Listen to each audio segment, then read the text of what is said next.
Item ಯಾವುದೇ ಇರಲಿ try ಮಾಡಿ ಆಚಿ ಚಿಕನ್ ಮಸಾಲಾ. ಇನ್ನು ಹೆತ್ತ ಮಗನಿಂದಲೇ ಹೆತ್ತ ತಂದೆ ತಾಯಿಯ ಬರ್ಬರ ಕೊಲೆಯಾಗಿದೆ. ಬೆಂಗಳೂರಿನಲ್ಲಾಗಿರುವಂತಹ ಘಟನೆ ಇದು. ಬೆಂಗಳೂರಿನ ಪ್ರತಿಷ್ಠಿತ ಅಪಾರ್ಟ್ಮೆಂಟ್ ಒಂದರಲ್ಲಿ ವಿಸ್ತಾ ಅಪಾರ್ಟ್ಮೆಂಟ್ ನಲ್ಲಾದಂತಹ ಕೃತ್ಯ.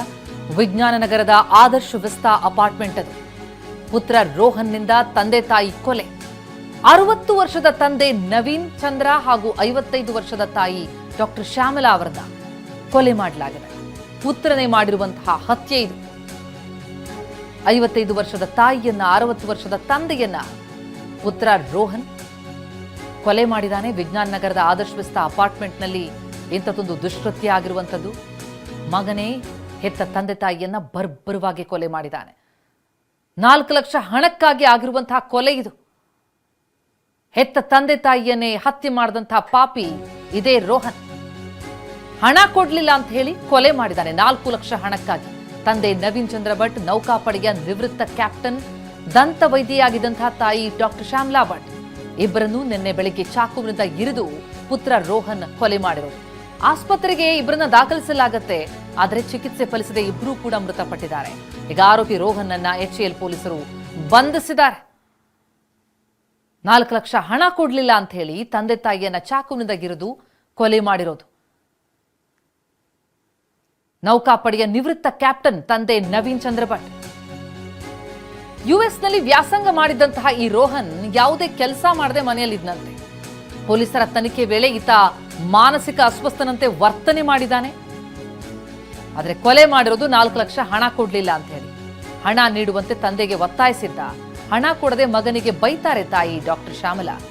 ಅಷ್ಟಕ್ಕೆ ಸಿಟ್ಟಾಗಿ ಚಾಕುವಿನಿಂದ ಇರಿದು ತಂದೆ ತಾಯಿಯನ್ನ ಕೊಂದಿದ್ದಾನೆ. ವಿದೇಶದಲ್ಲಿ ವ್ಯಾಸಂಗ ಮಾಡ್ಕೊಂಡು ಬಂದಿದ್ದ, ಯಾವುದೇ ಕೆಲಸ ಮಾಡದೆ ಓಡಾಡ್ಕೊಂಡಿದ್ದ.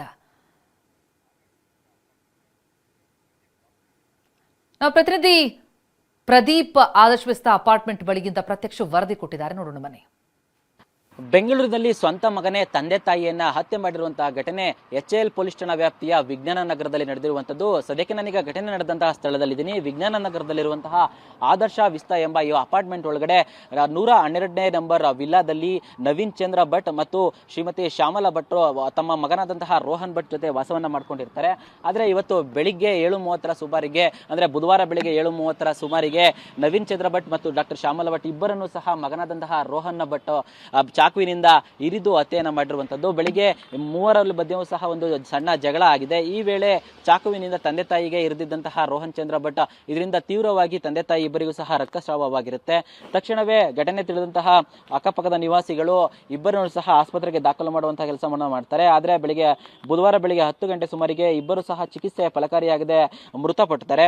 ತದನಂತರ HAL ಪೊಲೀಸರು ಸ್ಥಳಕ್ಕೆ ಭೇಟಿ ನೀಡಿ ಪರಿಶೀಲನೆ ನಡೆಸಿದ್ದು, ಈ ಒಂದು ಮಗನಿಂದಲೇ ಹತ್ಯೆಯಾದಂತಹ ತಂದೆ ಏರಿದ್ದಾರೆ ನವೀನ್ ಚಂದ್ರ ಭಟ್ ಅವರು ನಿವೃತ್ತ ನೇವಿ ಕ್ಯಾಪ್ಟನ್ ಆಗಿದ್ದು, ಜೊತೆಗೆ ಡಾಕ್ಟರ್ ಶ್ಯಾಮಲಾ ತಾಯಿ ಏನಿದ್ದಾರೆ ಅವರು ದಂತ ವೈದ್ಯಾಗಿ ಕೆಲಸವನ್ನ ಮಾಡ್ತಾ ಇದ್ರು. ಇನ್ನು ಆರೋಪಿಯಾಗಿರುವಂತಹ ರೋಹನ್ ಚಂದ್ರ ಭಟ್ ಸಾಫ್ಟ್ವೇರ್ ಇಂಜಿನಿಯರ್ ಅನ್ನೋದು ಸಹ ಗೊತ್ತಾಗ್ತಾ ಇರುವಂತದ್ದು. ಇನ್ನು ಇವರ ಒಬ್ರು ಮಗಳು ಸಹ US ನಲ್ಲಿ ಇದ್ದು, ಅವರು ಸಹ ಈಗ ಮೃತದ ಮಾಹಿತಿ ಸಿಕ್ಕಿದ್ದು ತನ್ನ ತಂದೆ ತಾಯಿಯ ದೇಹವನ್ನ ಅಂದ್ರೆ ಮುಂದಿನ ಅಂತ್ಯಕ್ರಿಯೆಯಲ್ಲಿ ಭಾಗವಹಿಸಲು ಗುರುವಾರ ಬೆಳಿಗ್ಗೆ ಬೆಂಗಳೂರಿಗೆ ಬರಲಿದ್ದಾರೆ. ಸದ್ಯಕ್ಕೆ ಇಬ್ಬರ ಮೃತದೇಹಗಳನ್ನು ಸಹ ಬೌರಿಂಗ್ ಆಸ್ಪತ್ರೆಯಲ್ಲಿ ಇರಿಸಲಾಗಿದ್ದು, ಮಗಳೇನಿದ್ದಾರೆ ಇವರು ಬೆಂಗಳೂರಿಗೆ ಬಂದ ನಂತರ ಅಂತ್ಯಕ್ರಿಯೆ ಆಗಿರ್ಬೋದು ಅಥವಾ ಮರಣೋತ್ತರ ಪರೀಕ್ಷೆ ಆಗಿರ್ಬೋದು ನಡೀತಿದೆ. ಸದ್ಯಕ್ಕೆ ಆರೋಪಿ ರೋಹನ್ ಭಟ್ ನನ್ನ HAL ಪೊಲೀಸರು ಬಂಧಿಸಿದ್ದು ಆತನನ್ನ ವಿಚಾರಣೆಯನ್ನು ನಡೆಸ್ತಾ ಇದ್ದಾರೆ. ಸದ್ಯಕ್ಕೆ ಆತ ಪ್ರಾಥಮಿಕ ತನಿಖೆಯಲ್ಲಿ ಕೌಟುಂಬಿಕ ವಿಚಾರವಾಗಿ ಈ ರೀತಿಯಾಗಿ ಕೊಲೆ ಮಾಡಿರೋದಾಗಿ ತಪ್ಪೊಪ್ಕೊಂಡಿದ್ದಾನೆ. ಆದರೆ ಕೇವಲ ಕೌಟುಂಬಿಕ ವಿಚಾರಕ್ಕೆ ಅಷ್ಟೇ ತಂದೆ ತಾಯಿಯನ್ನ ಕೊಲೆ ಮಾಡೋದನ್ನ ಅಥವಾ ಹಣಕಾಸಿನ ವಿಚಾರ ಏನಿತ್ತು ಅಥವಾ ಬೇರೆ ಏನಾದ್ರು ವಿಚಾರಗಳಿಂದಾಗಿ ಈ ರೀತಿಯಾದಂತಹ ಭೀಕರವಾದಂತಹ ಹತ್ಯೆ ಮಾಡಿದ್ದಾನೆ ಅನ್ನೋದು HAL ಪೊಲೀಸರ ತನಿಖೆಯಲ್ಲಿ ಹೊರಬರಬೇಕಾಗಿದೆ.